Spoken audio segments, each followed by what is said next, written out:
미용사를 꿈꾸는 분이 DM을 주셨습니다. 그런데 미용을 시작하기에는 나이가 좀 있으신 것 같아요. 하지만 이건 나이에 상관없이 미용을 새로 시작하시는 분이라면 누구나 고민이 되는 부분일 것 같아서 컨텐츠로 만들어봤어요. 지금 상황이 답답하신 분들은 아마 이걸 몰라서 답답하실 거라 생각해요. 오늘 이 컨텐츠로 여러분은 탈출구를 얻게 될 겁니다. 끝까지 시청 부탁드립니다. 구독과 좋아요 부탁드립니다. 우선 DM을 읽어볼게요. 안녕하세요. 선생님 인스타 잘 보고 있습니다. 20대에 미용 자격증을 따놓고 미용은 하지 않고 육아를 했습니다. 그리고 지금은 어느덧 40대가 되었습니다. 남편이 원하지 않는 조기 명퇴를 하게 돼서 제가 생업에 뛰어들게 됐습니다. 20대에 미용 자격증을 따놓은 것이 있어서 미용을 다시 시작하려고 합니다. 선생님 인스타 보면 저도 탈색 염색을 하고 싶은데 커트부터 펌 모든 것을 배우려다 보니 이걸 언제 다 마스터하나 싶습니다. 그래서 인턴으로 취업해서 기술을 배우고 난 뒤 미용실을 차리는 게 맞는지 아니면 아카데미 교육과정을 마스터하고 바로 미용실을 차리는 게 맞는 건지 고민입니다. 나이가 있으니 인턴으로 가고 싶다고 해도 잘 써주지 않을 것 같고 선생님이라면 시원한 답변을 주실 것 같아서 이렇게 DM을 보냅니다. 대충 이런 내용입니다. 정리하자면 늦은 나이에 미용을 시작하려고 하는데 인턴으로 입사를 해야 하는지 아니면 아카데미 교육과정이 끝나면 바로 창업을 해야 하는지가 고민이라는 건데요. 결론부터 말씀드리겠습니다. 인턴으로 들어가던 아카데미에서 배워서 창업을 하던 뭐가 좋다 이건 없어요. 방법의 차이입니다. 다만 지금 이분은 나이가 있잖아요. 그래서 시행착오를 줄이는 게 중요합니다. 만약 인턴으로 미용실에 입사해서 2년 안에 헤어 디자이너가 되었다고 해볼게요. 이것도 엄청 빠르게 디자이너 된 거예요.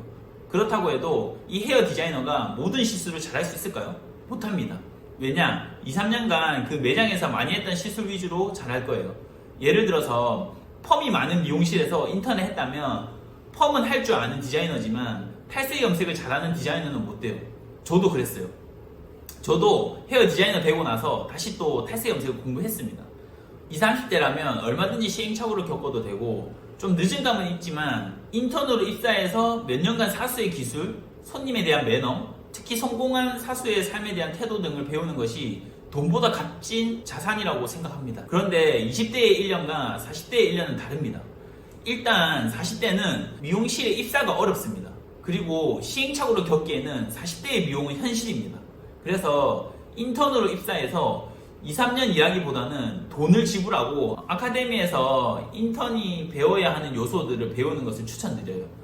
예를 들어서 손님 응대, 서비스, 기본적인 커트, 펌, 염색 등을 아카데미에서 돈을 주고 단시간에 배우세요.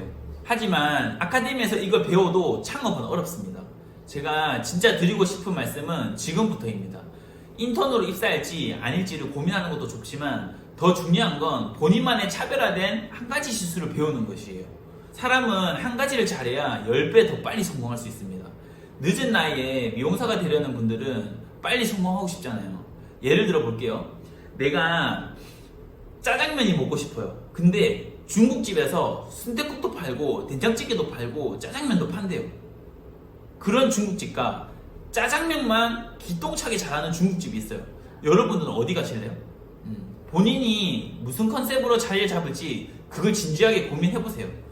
탈색 염색을 잘하는 미용사가 되고 싶으면 창업 아카데미에서 전반적인 서비스, 커트, 펌 등을 배우고 나서 탈색 염색을 잘하는 헤어 디자이너한테 따로 배우세요. 탈색 염색을 잘하고 싶으면 저에게 오세요.